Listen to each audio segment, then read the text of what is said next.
So that's everything for housekeeping. So I'll turn it over now to Christine Kirby from the Massachusetts Department of Environmental Protection. Thanks for joining us today, Christine. Thank you, Maggie, and good evening. My name is Christine Kirby. I am the Assistant Commissioner of the Massachusetts Department of Environmental Protection for the Bureau of Air and Waste. And I'm so pleased to welcome you to MassDEP's second stakeholder meeting to gather input on developing regulations for including cumulative impact analyses, sometimes referred to as CIA, in certain categories of MassDEP air quality permits. This meeting is a very important process for the Commonwealth and the department, and we want to ensure that all interested stakeholders are engaged in the process. As we did in our first stakeholder meeting, we would like to highlight the legislation that Governor Baker signed on March 26, 2021. And this legislation was titled An Act Creating a Next Generation Roadmap for Massachusetts Climate Policy. This legislation is also referred to as the Climate Law. The Climate Law contained a new section directing MassDEP to evaluate and seek public comment on incorporating cumulative impact analyses into certain air permits and to propose regulations within 18 months requiring this analysis in air permits.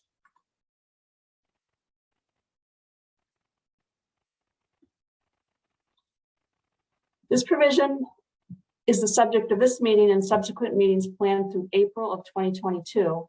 And further information on our process and how you can be involved is available on our website. If you Google cumulative impact analysis and air quality permitting, it'll come right up. And we'll provide the links and the information tonight as well.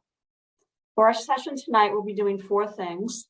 First, we will be reviewing the terminology used in this complex topic. Second, we will be describing some of the data used in a cumulative impact analysis, including some of the recent innovative screening tools, including our own tools developed by the Massachusetts Department of Public Health and how they are used. Third, we'll also look at examples of cumulative impact analyses or similar approaches being used by other states and jurisdictions. And fourth, this detailed background will give us all the foundation to start examining at future meetings what we all think should be included in the cumulative impact analysis for MassDEP air permitting. As part of the process, we've reached out to environmental stakeholders and the environmental community, municipalities, the regulated community, environmental and business organizations, and especially environmental justice communities and organizations to participate in this process. And we are very pleased to see you again here tonight. As part of addressing disproportionate environmental burdens, evaluating cumulative impacts is needed to ensure communities are not overburdened by projects that may negatively affect the environment and public health. Again, we will be exploring this very complex topic of including CIA in the air permitting process with your help and insight. Thank you very much for your participation, and I will now turn it over to Joanne Moran.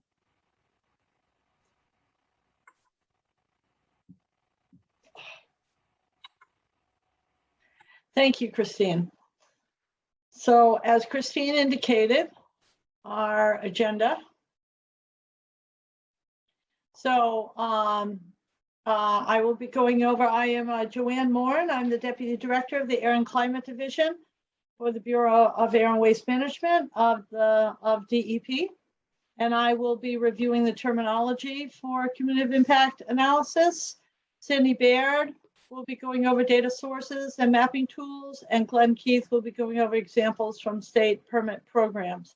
And then we will have a chance for discussion before we adjourn. So we would like to, we have posed some questions here for you to consider as you listen to this presentation. You know, what does the issue of cumulative impacts mean to you? What are your major priorities or concerns with respect to cumulative impacts? What are the types of cumulative impacts that are of greatest concern? What characteristics should be considered in a cumulative impact analysis, such as public health only or socioeconomic issues, timescale, impacts both positive and negative? What community information should be included in a cumulative impact analysis? We're going to come back to these questions at the end of our presentation and would like to discuss the ideas raised by them. We're hoping that these questions will help you formulate questions or comments that would help you to participate in that dialogue.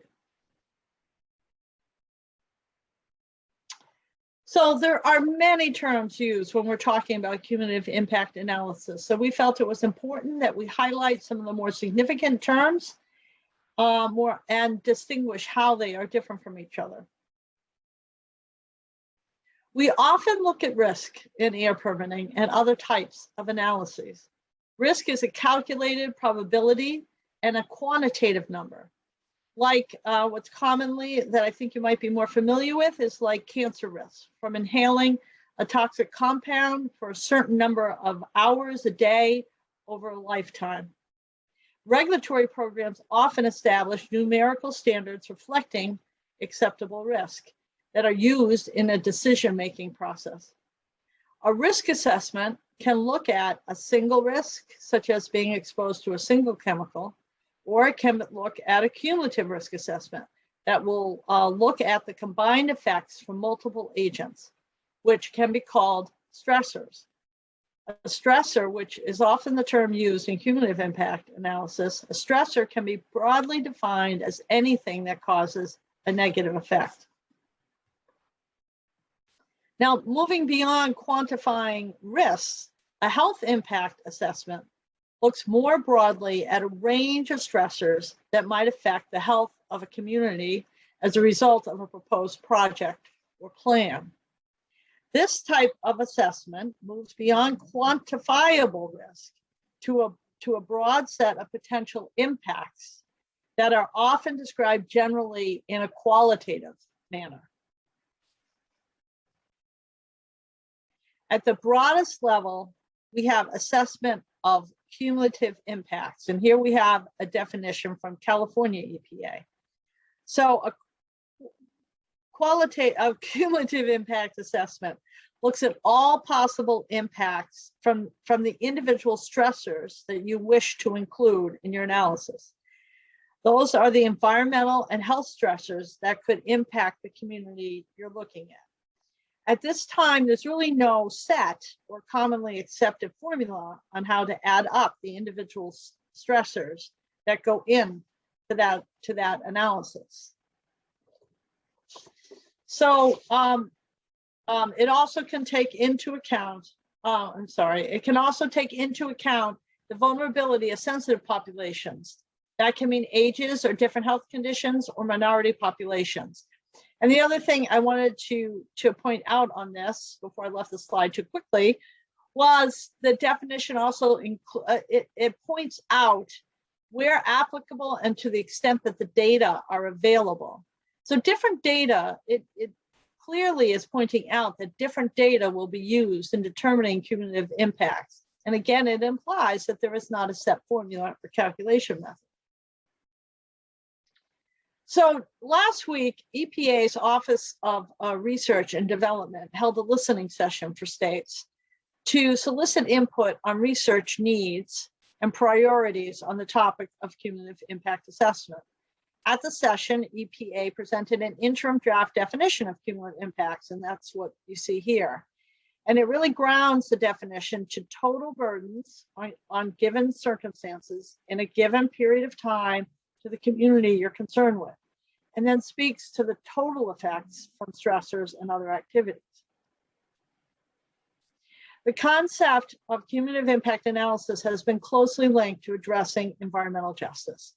So we thought it was important to recognize what's defined by the Executive Office of Energy and Environmental Affairs, or also known as its acronym EEA, from its recently updated June 2021 Environmental Justice Policy, which is stated here and is saying that it's based on equal protection and meaningful environment of people and directs us to develop these regulations with meaningful involvement and equitable distribution of environmental benefit. EEA's EJ policy also defines vulnerable health environmental justice populations. Now that's what that means is that those are the segments of the population that have evidence of higher than average rates of environmentally related health outcomes.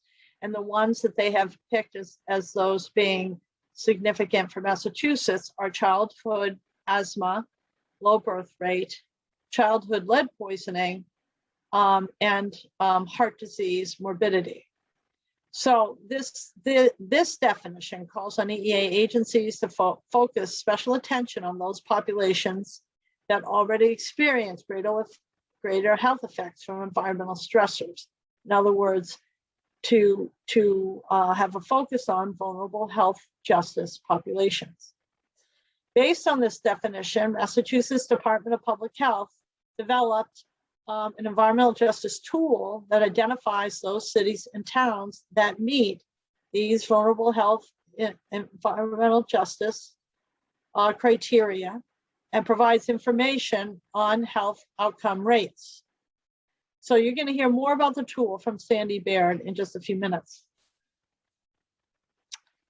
Many EJ efforts are focused on addressing disproportionate impacts, and that represents a disproportionate impact represents a pattern in a population of greater exposure to multiple and cumulative environmental and health stressors impacting a community, which is typical of an environmental justice community. So let's see if we can tie this all together. And there's an example below on this depiction of that concept on this slide. So let's see if we can tie this all together. So why are we interested in cumulative impacts? Cumulative impacts result when the effects of an action are added to the other effects in a particular place and within a particular time. And these are places where they're already experiencing a burden of environmental pollution that are contributing to increased vulnerability. And many of the people that have this greater burden are people of color, or they have low incomes, or they're limited in English, or some other impact. And we want to ensure protection from environmental pollution. That is our concern, as well as to promote community involvement in planning and environmental decision-making to maintain or enhance our environmental quality of our neighborhoods. So when we think about cumulative impact analysis as a process, it's fundamentally an analytical approach that looks at the combination of impacts from a project along with its past impacts. And we are recognizing, as we've said a few times, a specific population and its characteristics. And it's conducted with community stakeholder input. So in the next slide, what we've done is try to look at, this is one way of looking at it conceptually. We've tried to come up with a conceptual process that a cumulative impact analysis might look like. So the steps would be, you would define your study area and project context. You would then describe the historical and current environmental and health context. That would be your baseline. And then you would look at you identify your environmental health and socioeconomic indicators that you feel are of significance to be considered in your cumulative impact analysis. The next step would be to identify the incremental impacts of the proposed project. Step 5 could be making sure there isn't something else, some other current or future action that would also impact those cumulative impacts. And then number 6 would be, how do you assess all of those impacts together? How do you do some qualitative, quantitative assessment of all of those impacts. Finally, in step 7 is you assess the mitigation opportunities, the project conditions, and you go through your regulatory review process and decision, and then you report out the results. So that is one conceptual approach to this. And now what I'd like to do is stop right there and see if there are any questions on what I have presented before I turn it over to Sandy to talk about the data and the screening tools and so forth. So Maggie is going to look for raise your hand or put something in the chat, and she'll let me know if there's any questions about the materials so far. Thanks, Joanne. Yeah, no questions so far in the chat, and it doesn't seem like there's any raised hands at the moment. Okay, well, I'm going to turn it over to Sandy then. Thank you. Thank you, Joanne. So my name is Sandy Baird. I am the chief of the toxicology group in the Office of Research and Standards at MassDEP. It's really my pleasure to be here tonight to talk with you about the data that's available for cumulative impact analysis and to share some of the ways that that data has been incorporated into mapping and screening tools. So, as I think we're probably over-iterated, there is, we need to have information that will help guide us in evaluating these cumulative impacts. And this data is going to include environmental, health, as well as other socioeconomic data. Within the state of Massachusetts, we have a number of agencies, not all listed here, that collect information as part of their normal course of their operation. And those are sources of data that are potentially available for the cumulative impact assessment. Important sources are the Department of Public Health, MassDEP, Department of Transportation, and so on. So there's, that's perfect, thanks. So there's a number of different screening tools and mapping tools that many of you have probably seen already.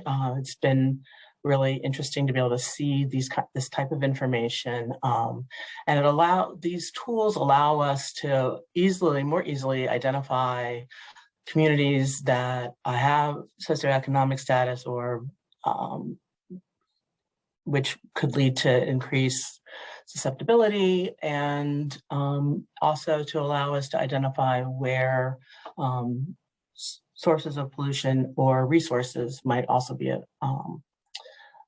located. So it can provide some insights that will help us with this tool. And I thought we would look at the mapping tools and screening tools that have been developed by other organizations, both within Massachusetts and also outside, to help guide us on the types of indicators or sort of endpoints that could be included in our cumulative impact analysis. I'm going to be talking briefly about the tools that are available from Massachusetts, the Department of Public Health EJ tool, US EPA's EJ screen, California Enviro screen, and some other data sets that are available. Next slide, please. So the first, so before I get into that, the benefits of these tools are that they're really a great way for everybody to visualize this information. And I think it's been really powerful for a lot of communities to be able to see where they stand in comparison to other communities that are nearby and across the state. And these tools organize their information in sort of a couple different ways. Some provide one indicator at a time, so you can see where there's poverty, or you can see where there is a health indicator. Other tools combine two or more indicators into a score. So those, I'll show you examples of both of those. And the other difference among these tools is the way that they present the information. Some present the actual value of whatever the indicator or endpoint is. Others take the whole state or some other metric as a point of comparison. So they would compare the area of interest as compared to, say, the state average. And is this particular location higher or lower than the state average? And usually they put that on a scale of 1 to 10 or 1 to 100, sort of depending on some internal decision-making about how to best present the information. So the next slide shows the first tool that I'm going to discuss is the Massachusetts Department of Public Health Environmental Justice Tool. And as Joanne mentioned, this tool helps to, is sort of a mapping tool that maps the indicators that are part of the Massachusetts 2021 EJ policy, which extended the definition of, refined the definition of an EJ community, and as well added this indicator of vulnerable health in EJ communities by adding these 4 different health indicators of asthma, heart attack, low birth weight, and childhood blood lead. So these are the primary indicators that are included on this tool, but because of the power of these mapping tools, you can also include other information. So this tool also includes in other layers the, where major air and waste facilities are, where 21 E sites cleanup, hazardous waste cleanup sites are, where EPA facilities are, and other kinds of information such as, where highways are, so that we can see all these. You can look at these things together. Next slide, please. This shows the it's a screenshot of one of the reports. It's a summary report. So if the image we have of the state shows each community in the black outlines, and the communities that are in green, those all indicate communities that have at least one EJ neighborhood within them. And so EJ neighborhoods are evaluated as smaller size than like a whole community, but the whole community is identified here. And then the yellow highlighted communities are communities that have both one EJ neighborhood and also meet one of the vulnerable health criteria. So you can get a sense of where in the state these communities are located. One of the really nice things about this particular tool is it includes this table on the right. And when you're actually in the website, you can click on the hyperlink for the name of the town, and you'll get additional information on that community. So it provides, and so this tool is an example of a tool that sort of provides individual indicators, but also allows you to see these other how other communities and where things are, and get additional information if you are interested in a particular community. The next tool is the US EPA's EJ screen, which I think many people are familiar with this tool. It provides data that's available across the entire country. So all the indicators are indicators that states report to EPA. So like the Massachusetts map will have indicators that aren't available nationally. So they wouldn't be included on the EJ screen.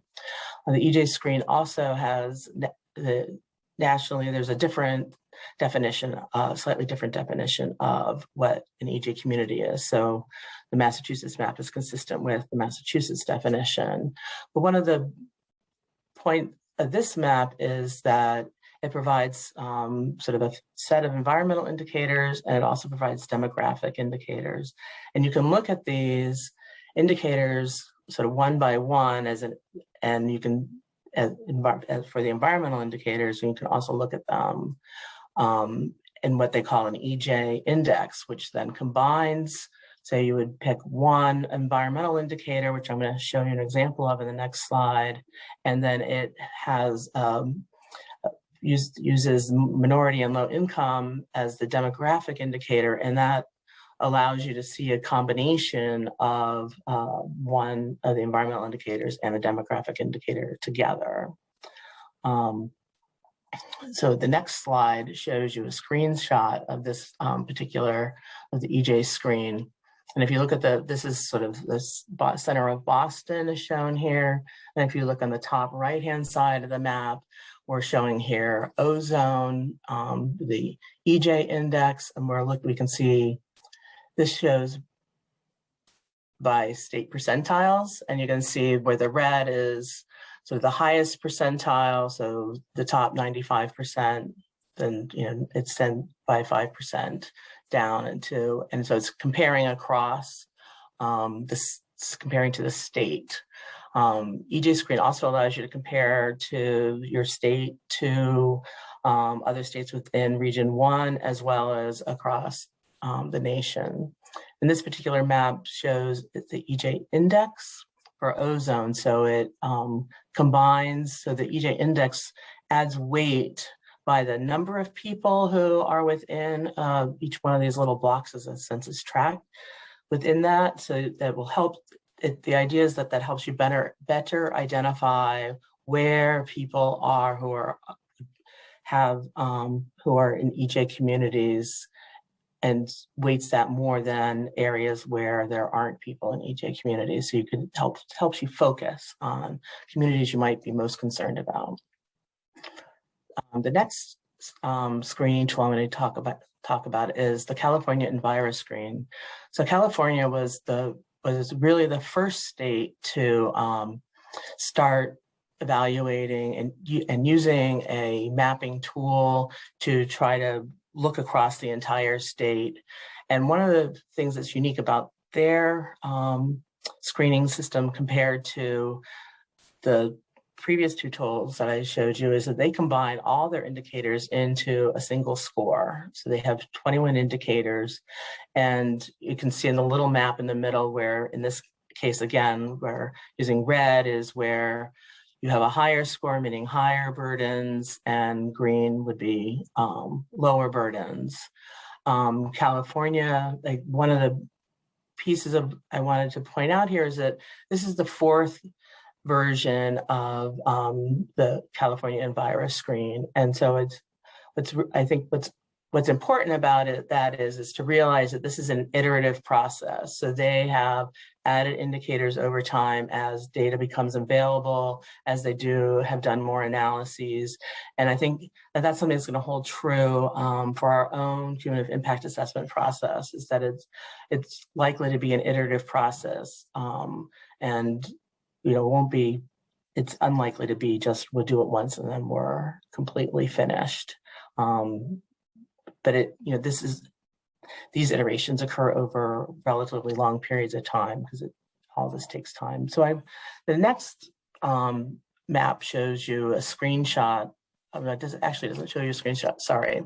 It shows you the sort of the little images of the different indicators, and as part of their scoring system, they sort of have pollution burden that looks at different kinds of exposure, some of which are, you can see ozone, you can also see childhood lead, which is one of the indicators in Mass Department of Public Health. You can also see other waste sites and groundwater threats, as well as the population characteristics. So their sensitive population indicators are the same as the indicators that are included as our vulnerable health indicators in the Department of Public Health screen.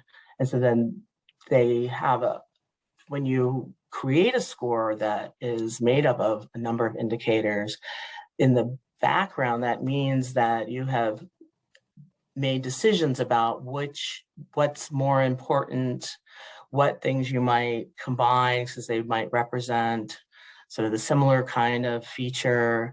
So there's sort of in the background, there's a lot of research that goes into the relevance of the indicators, the strength of the information that goes into them, and then in California's case, they wanted to have a score that captured all these different effects across the whole state. And that was what met the needs of their program, to identify communities that were already overburdened, so they could then bring resources to those communities through a particular program. Another important piece to recognize with all of these screens, but particularly in the case where you have like a score of 1 to 100, say, is that these scores and these weightings don't represent a measure of a health risk. They really are just indicators of potential greater impacts. And so that's one thing to sort of keep in mind when you look at these kinds of the data in this way. The next slide.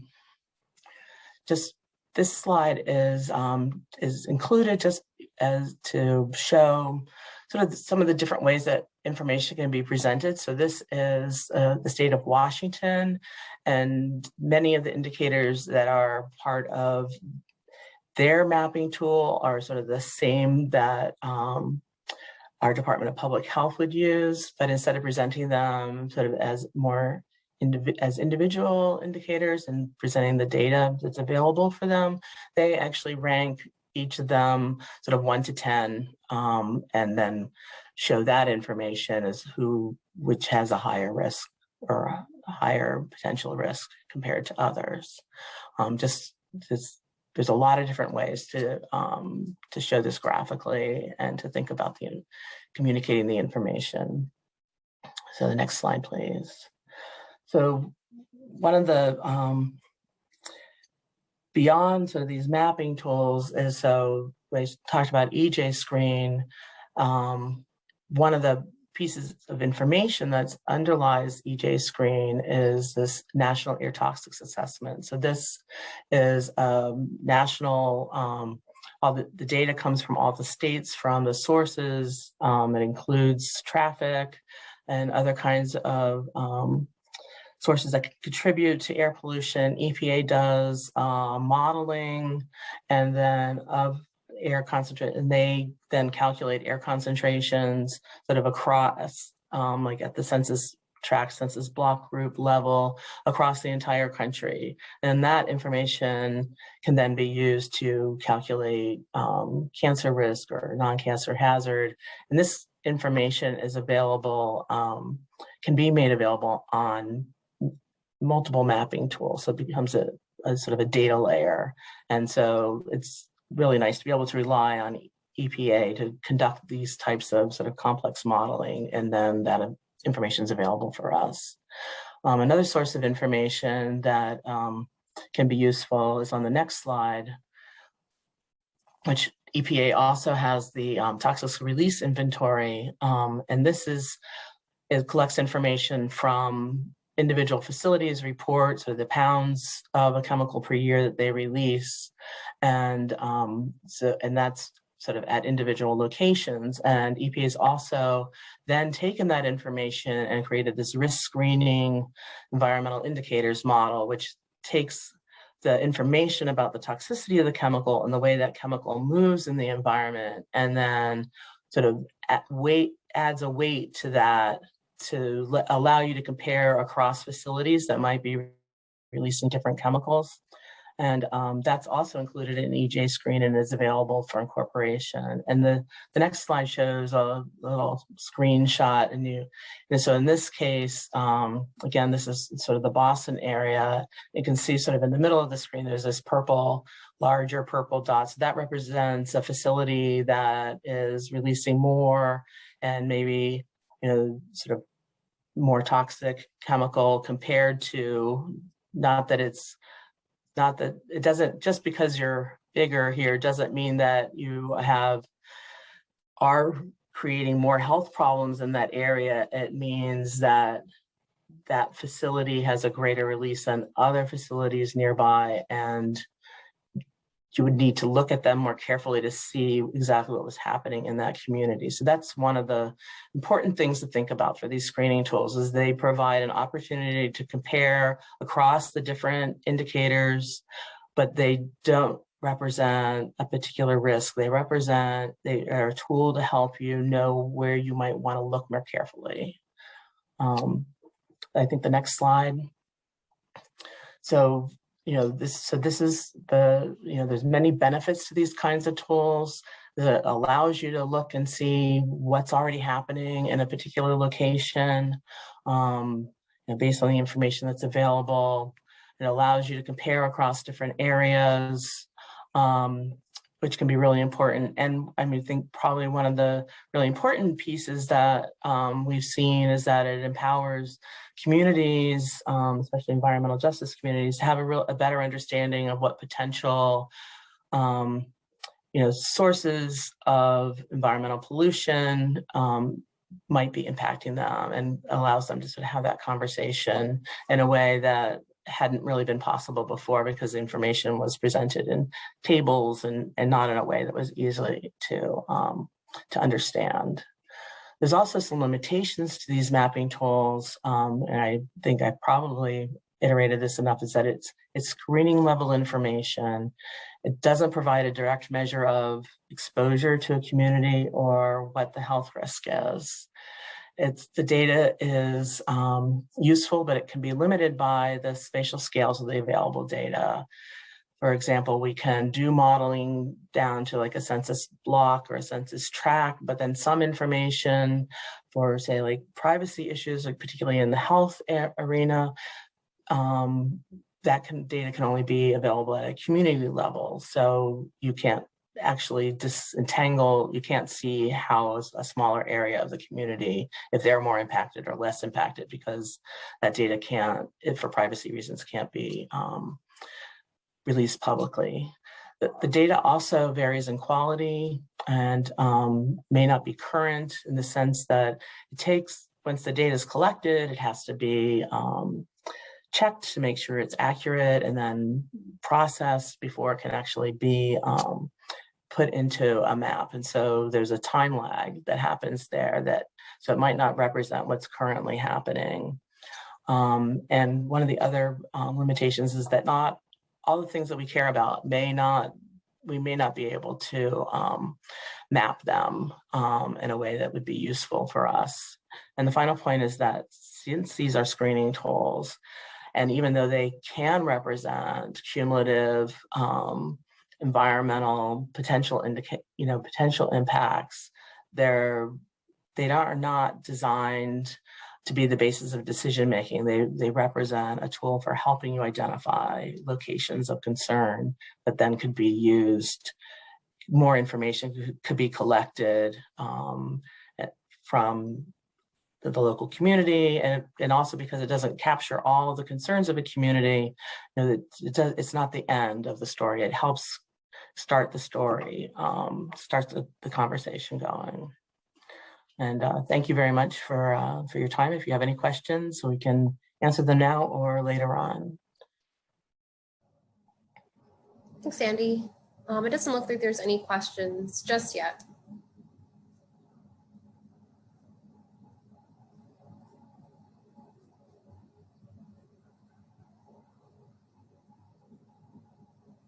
Okay, thanks, Sandy. Hi, my name's Glenn Keith. I'm the director of the Air and Climate Programs Division, and I'm going to discuss two examples of other state programs that are using cumulative impacts. As we've discussed, the climate roadmap law that Governor Baker signed earlier this year directs DEP to incorporate cumulative impact analysis into our regulatory air quality permit program. And as Sandy has mentioned, most use of cumulative impact analysis data and mapping tools is geared toward identifying overburdened communities for further study, for mitigation actions, or to direct resources to those areas, which is very different than using cumulative impact analysis to make facility-specific permit decisions. So we wanted to take a look at two examples. One is under development in New Jersey, and one that's been in place for a while in Minnesota, where these states are considering cumulative impacts in permit decisions.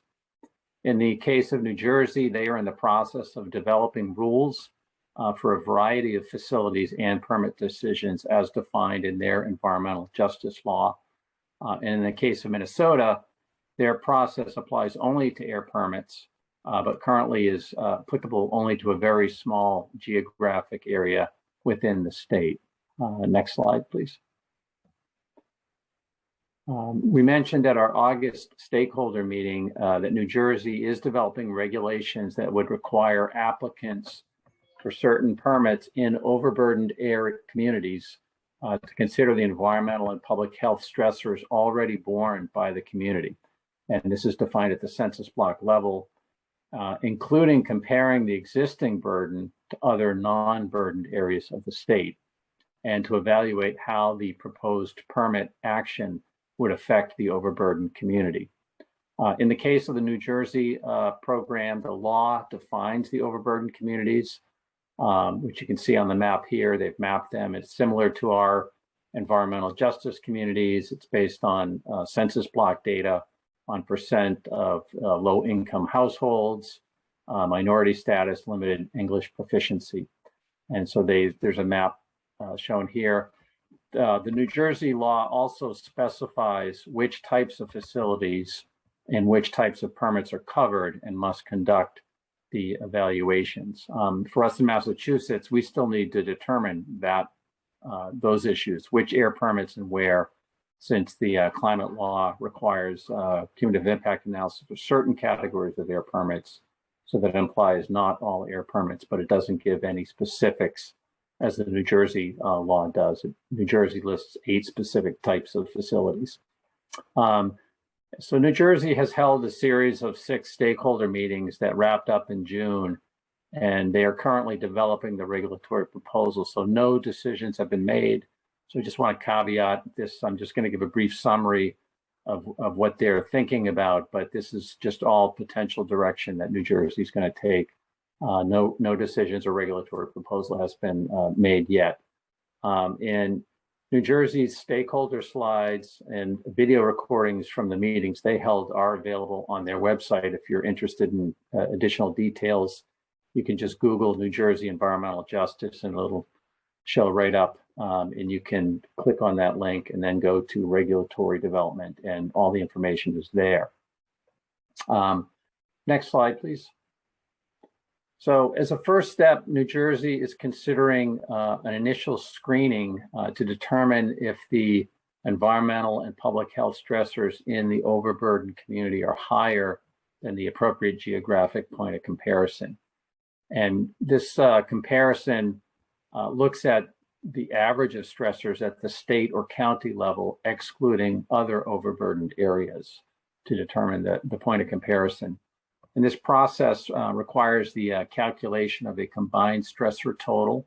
So they have individual stressors that they're going to be considering, and then you add them up to get a combined stressor total. And then when making the comparison of the overburdened community to other non-overburdened areas, New Jersey is considering higher than to mean greater than 50th percentile. So that's the first step in their process. And then as the second step, New Jersey is considering the development of environmental justice impact statement. And this impact statement would be required in all cases, even if the combined stressor total is lower than the geographic point of comparison.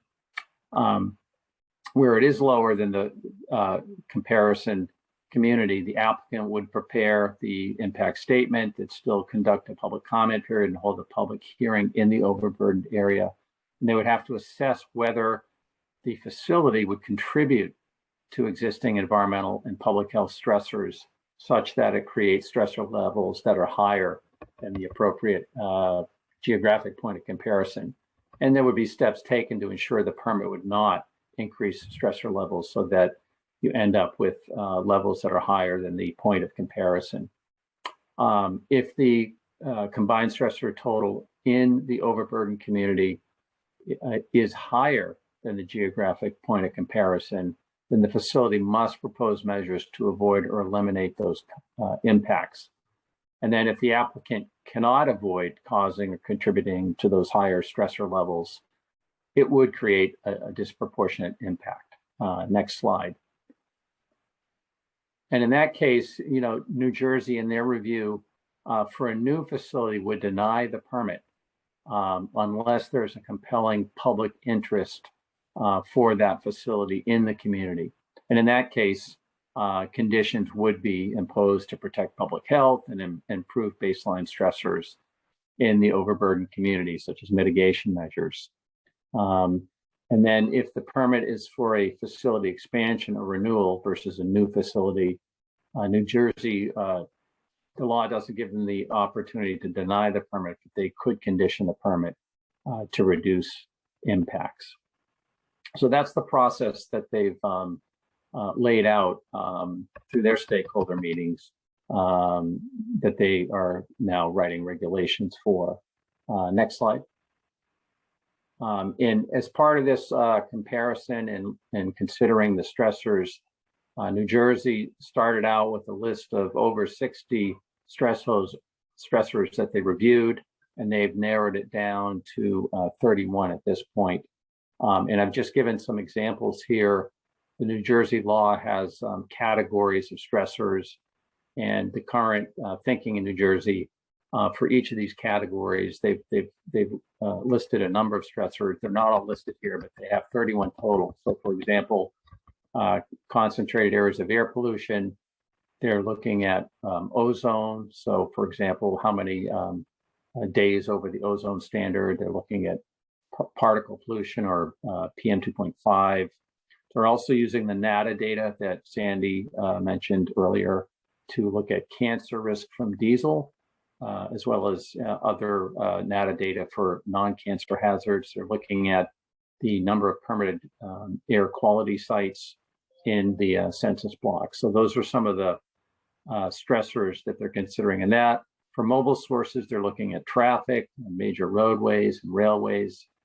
They're also considering point sources of water pollution using surface water quality data, combined sewer overflows. They also have categories and indicators specific to solid waste facilities, scrap yards, contaminated sites, including contaminated soil or sites that have deed restrictions due to contamination. And then in the category of may cause public health impacts, which comes from their statute, they're looking at like the density of regulated facilities in the overburdened community, age of housing, lack of recreational open space, other socioeconomic indicators such as poverty, minority status. So in the full list of stressors that they're considering is listed on the New Jersey DEP website. But New Jersey is still very much in the process of developing their proposal. And there's maybe valuable things we can learn from New Jersey, but it's important to note that the New Jersey approach is primarily a comparative analysis, and it's not really a cumulative impact analysis. While New Jersey is looking at stressors and calculating combined stressor totals, each stressor, they're not weighting them, because their primary purpose is really for use in the comparative process versus to try to quantify cumulative impacts that may be affecting a community. And their comparative approach stems from New Jersey's environmental justice law, which states that no community should bear a disproportionate share of the adverse environmental and public health consequences that accompany the state's economic growth. So we're continuing to follow what New Jersey is doing. We look forward to seeing their actual regulatory proposal. And again, there may be some valuable things we can gain from their effort. Next slide. The second example is a program that's implemented by the Minnesota Pollution Control Agency based on a 2008 law that directed the agency to require cumulative levels and effects analysis for all air permits in a specific area that's in South Minneapolis. So it's a very small area. It's I think it looks about a mile in diameter, and while this law has been in place for quite a while, because it only applies to a very small area, only 2 air permits have gone through the process, and a third is in the process currently. However, the Minnesota program is very relevant because their statutory requirement is very similar to ours because it requires a cumulative impact analysis for air permits. The Minnesota law states that the agency may not issue a permit without first analyzing and considering the cumulative levels and effects of past and current environmental pollution from all sources on the environment and residents of the geographic area that will be affected by the facility emissions. Minnesota, for their program, because it's been in place, they've developed a lot of materials that are available on their website. They have a process document for permit applicants describing the process. They also have a reference document that lists sources of available stressor data, both environmental health and socioeconomic. Next slide. So Minnesota has laid out a process, and these steps can be found in a process document for how to conduct a cumulative level and effects analysis. The first step is to develop a criteria pollutant and air toxics modeling protocol, which requires approval by the agency. And this is pretty standard in the air permit world. Criteria pollutants refer to those 6 pollutants where EPA has established national ambient air quality standards. So that would include nitrogen dioxide, particulate matter, sulfur dioxide, lead. And then they also have air toxics modeling that they conduct that addresses the non-criteria pollutants, but things like volatile organic compounds. The second step in the Minnesota process is to perform an air emission risk analysis, or AERA, which evaluates and quantifies the potential human health risks due to air pollution from the proposed project. And within that process, the facility emissions are modeled using air dispersion modeling, and the resulting air concentrations are compared to health benchmarks. They sum the non-cancer and cancer risk estimates for all the emission units at the proposed facility that's covered by the permit. And then they compare those to general risk assessment guidelines, which are fairly standard. For non-cancer effects, it's a hazard index of 1. So you want to be below 1. And then for cancer risks, for the cumulative cancer risks, it's 1 in 100,000 that you want to be below. Public involvement and then participation is encouraged in this process, both prior to the permit application and analysis, and once the applicant prepares a permit application and the cumulative levels and effects analysis report, that is subject to formal 40-day public comment period, and community meetings can also be held around that. And the Minnesota agency reviews the permit, and they have to consider the analysis in their decision making. Next slide. This slide just shows a little bit more about the scoping and data step in the process.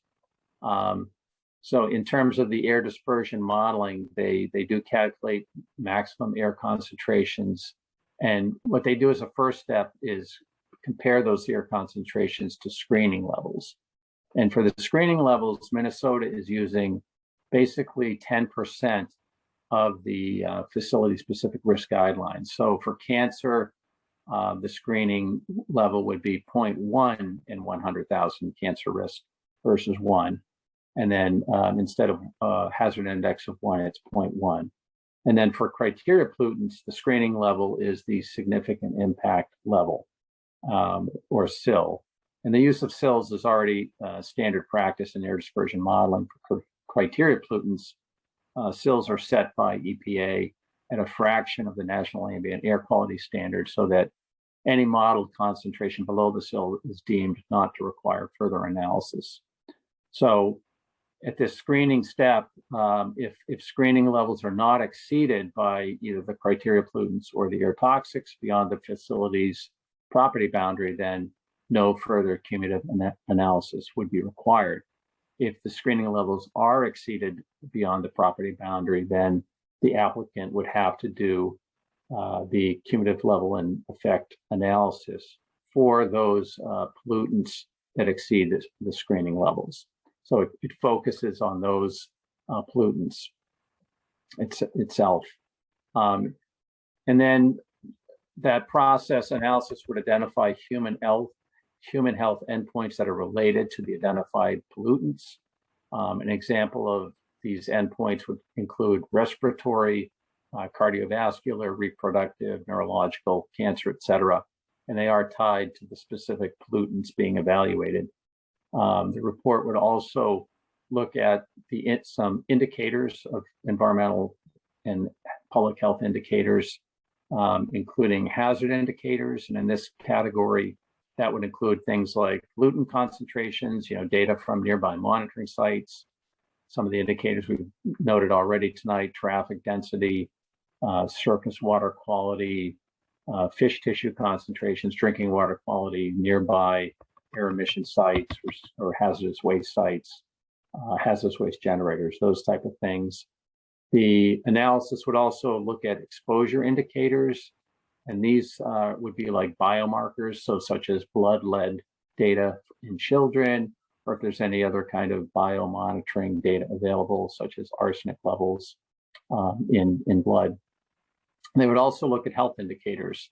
So this describes the population health status, things such as asthma, emergency room visits and hospitalization, rates of chronic obstructive pulmonary disease, socioeconomic status description, including such as housing value, cancer registry data, and so forth. So it's similar, they would be looking at these environmental and public health indicators in addition to looking at the actual pollutant concentrations. Next slide. And then the analysis would discuss the potential contribution of the facility to the existing community stressors and vulnerabilities. This slide basically shows an example taken from Minnesota's process document. So you can see that, for stressors, there are specific stressors that are listed, such as ambient air toxics measurements, PM 2.5 measurements, traffic densities. And then there'd be a discussion of, how do these compare? How do these affect the community? How do they compare to other areas nearby? There's also would be a discussion and summary of the description of the vulnerabilities in the community, again, such as asthma, hospitalization rates, cardiovascular hospitalization, socioeconomic data, and a general discussion of how these are analyzed and how they affect the community. So this is how the report would be put together. And then next slide. And then the actual report, analysis report, would have the results of the analysis summarized in a report. And this would include evaluation of all this data and discussion, the potential exposures related to the health effects, and then any mitigation that the permit applicant is taking to reduce these impacts, reduce risk. The statute that requires this cumulative level and effects analysis does not create any new emission limits or establish risk guidelines or decision-making criteria for these impacted areas. So what Minnesota does is they do compare the emissions from the facility to health benchmarks and make sure that those are met. These would be the National Ambient Air Quality Standards and the air toxics guidelines, hazard index of 1, and the total site cancer risk of 1 in 100,000. And then beyond these criteria, the Minnesota Pollution Control Agency would just have to consider the additional stressors analyzed in their decision-making process. So given the, and I'm happy to take questions on the material I've covered, given the definitions that Joanne covered earlier, some of the tools and data available that Sandy talked about in these examples, we wanted to return to the questions that we posed at the beginning to take any comments that you have or questions that may be answered. And again, if you want to have any comments or questions specific to the New Jersey or Minnesota examples, I would be happy to answer those. Thanks, Glenn. We don't have any questions yet, but just a reminder to folks, if you do want to ask your question verbally, feel free to select that raise hand icon and we'll call on you, so you could do that.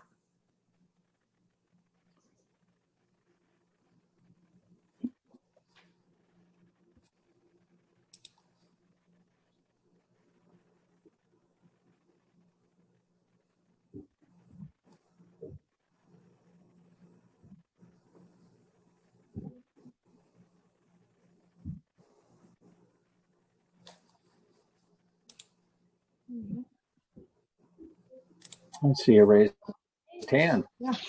Yep. Looks like Lynn Santos. Go ahead and yourself.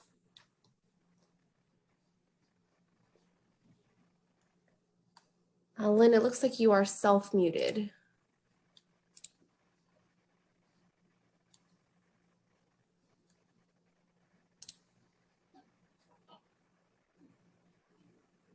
There you go. We can hear you now.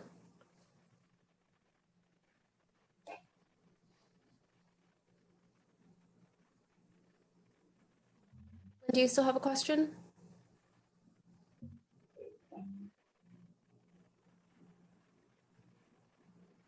Maybe she's having some technical difficulties. Lynn, if you want to send in your question via the chat, we can definitely address it that way as well.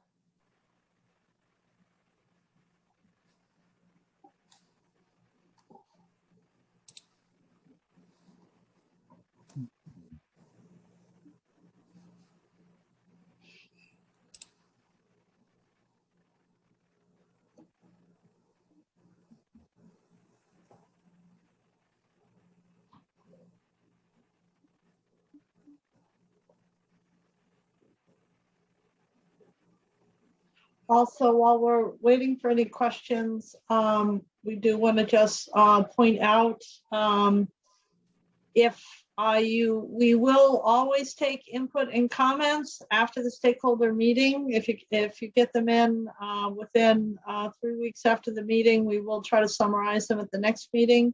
But we're always taking input during the process. It's really no deadline. And so to give input is that first, the mailbox is on the first line, in the first column. And then if you want to be on the distribution list for reminders of the next stakeholder meeting, please put your information into the form stack process on the second line. And then our website location is on the last line, which all that information is at the website. There's also another process going on with MIPA that we talked about at the first stakeholder meeting that overlaps with our process as well. With some, they had some requirements under the new climate law that has a little bit faster timeline, but with some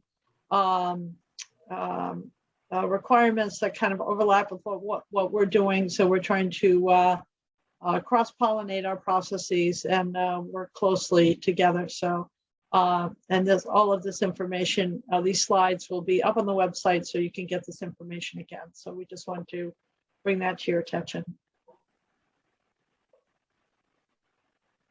Thanks, Joanne. It looks like Lynn was able to connect now. Lynn, are you able to unmute yourself and ask your question? Yes, can you hear me now? Yes, Yeah. we can hear you. Oh, sorry about that. I was on my phone and it wasn't working out well for me. I just wanted to comment on, I guess not really the aspects of how you do the cumulative impact analysis, but I was thinking about which permits you would require it for. And I just wanted to point out that some air permits require a comprehensive plan approval application when they are adding pollution control equipment, but then the resulting emissions end up being very low. So just to point out that before pollution control equipment, it would be considered, high, but after pollution control equipment, it's very low. And I just wanted to suggest that you keep that in mind and maybe include a ton threshold that would bring facilities into doing this cumulative impact analysis rather than just the type of air permit. Yeah, thanks for that comment, Lynn. We've thought of that as well because there are existing facilities that then modify their permits, air permits, to actually reduce emissions. I think that's the case you're maybe talking about versus a new facility or an expansion of a facility that's actually going to increase emissions. So that's one of the issues that we have to develop, discuss is, which air quality permits should undergo cumulative impact analysis. Yeah, that might be in another meeting. Yeah, it is. Yes. We're planning to address that topic. Oh, okay. Sorry about that. No, it's fine. It's okay. We don't mind take the comments down. Lynn, I also think you're talking about in terms of the approval in terms of, at what point in the permitting process are you addressing cumulative impact analysis? Like if it's being approved, is it being approved at the gross emissions or, you know, after controls are Yeah. taken into account is part of your comment as well. So that's a great comment. Oh, thanks. Yeah, Well, exactly.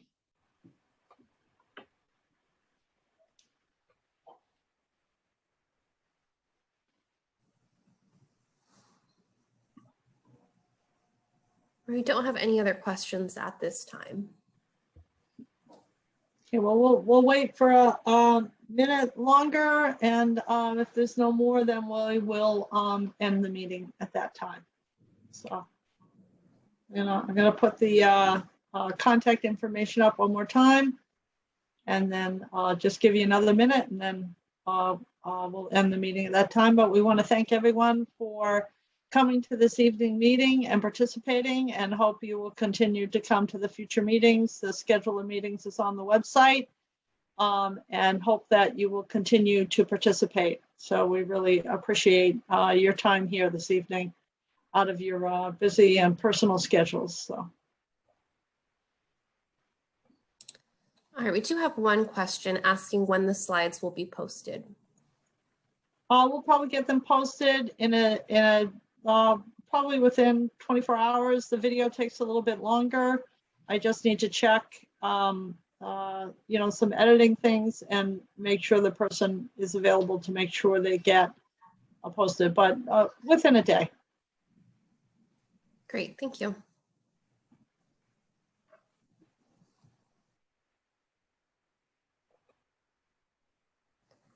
And we just got a comment from one of our participants. Just a big thank you to all of our presenters for their time. Thank you.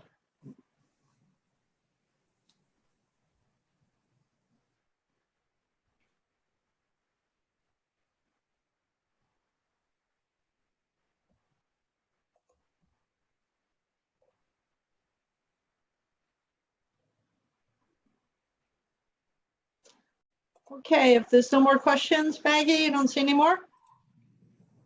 Nope, there's no more questions. Okay, thank you, everyone. Have a nice rest of your evening.